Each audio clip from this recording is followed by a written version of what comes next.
Если вы станете президентом, вы попробуете вернуть Крым Украине? Крым — это что, бутерброд с колбасой, чтобы вот туда-сюда возвращать? Оказалось, что да. Вот я не считаю. Принцам я сильно советую не обманывать тоже себя. Он останется частью России и больше никогда в обозримом будущем не станет частью Украины. Мы бы ввели весьма разумную меру ограничения перемещения грузов и людей с территории Северного Кавказа. Слушайте, это граждане Российской Федерации. Кто говорит, что это не граждане Российской Федерации? У нас с вами.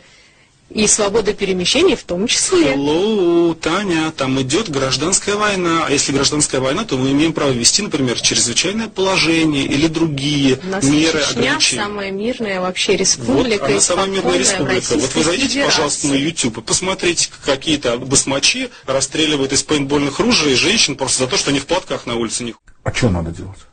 Ну, что делать с Чечней? Слушайте, я придерживаюсь непопулярной в лице Милашиной точки зрения. Значит, если чеченцы выбрали себе Кадырова, ну, это уже их проблема.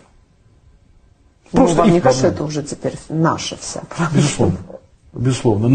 Но, значит, защищать чеченцев от Кадырова, я считаю, что это уже за гранью.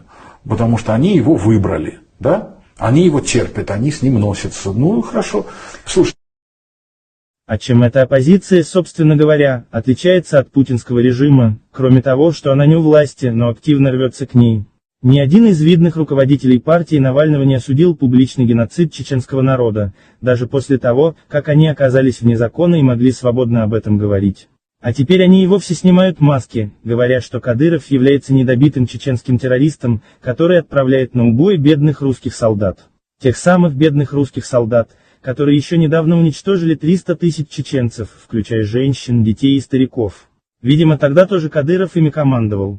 Жданов жалеет, что Кадыров не был добит, как остальные чеченские террористы, подразумевая под ними героев нашего народа, отдавших свои жизни за нашу свободу.